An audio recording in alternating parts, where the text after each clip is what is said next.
কাঠালিয়া গ্রামের বড় বাজারে একসময় একটাই নাম ছিল, করিম হালদার।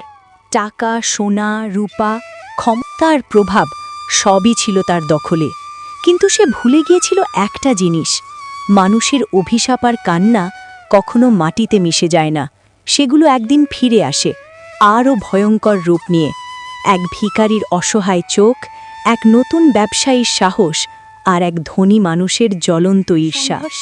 কি ঘটতে চলেছে কাঠালিয়া গ্রামে? করিম হালদারের পতন কি শুরু হয়ে গেছে? চলুন শুরু করি আজকের গল্প। মাছ নিন বাবু সাহেবেরা, টাটকা রুই মাছ। করিম হালদার চেঁচিয়ে বলে, এই আস্তে চেল্লা বলছি, দেখছিস না আমি এসেছি? আজ বাবু একটু বিক্রি করতে দিন, আগের দিন কিছু বিক্রি হয়নি।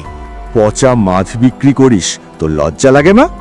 আজ ভালো মানের মাছ এনেছি বাবু, মানুষ খুব খুশি হবে আজ দেখবেন। করিম হালদার বলে, হ্যাঁ দেখব বলে ওখান থেকে রওনা দেয় করিম হালদার। গ্রামের নাম কাঠালিয়া। কাঠালিয়া গ্রামের উত্তরে বড় বাজার। এখানে সারি সারি করে মাছের বাজার, ফলের বাজার, সবজির বাজার, মুদিখানার দোকান, আরও কত কি বিক্রি হচ্ছে। মঙ্গল, বৃহস্পতি আর শনিবার রমরমা বাজার বসে। এই পুরো বড় বাজারের জায়গাটা করিম হালদারের। যা কিছু হয় করিম হালদারের কথায়। সে সব থেকে ধনী, অঢের টাকা তার। এছাড়াও তার আছে সোনা রূপার দোকান। করিম হালদার মনে মনে ভাবে, আমি এখানকার সব থেকে ধনী মানুষ, আমার সাথে কেউ টক্কর দিতে পারবে না।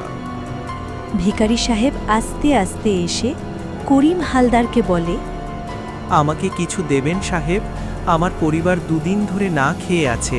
তুই কে বে ভিখারি কোথাকার? যত সব ফালতু, কাজ করে খেকে যা, বেরো। আমি কি দানছত্র খুলে বসে আছি?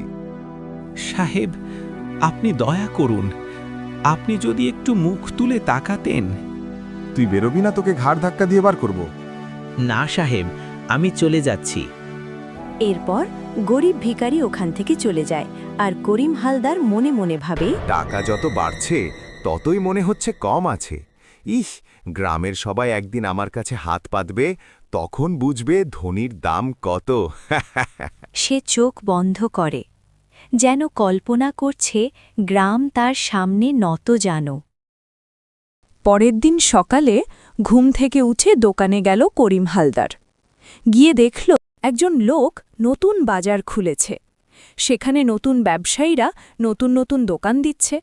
এটা দেখে করিম হালদার হিংসায় ফেটে পড়ল। করিম হালদার, এই গ্রামে একটাই নাম থাকবে, করিম ব্যবসায়ী। ওর ব্যবসা আমি টিকতে দেব না। এভাবেই করিমের লোভ বদলে গেল ঈর্ষায়, আর ঈর্ষা তাকে নিয়ে গেল অন্ধকার পথে। ভিডিওটা ভালো লাগলে চ্যানেলটা অবশ্যই সাবস্ক্রাইব করুন পরবর্তী পার্ট দেখার জন্য।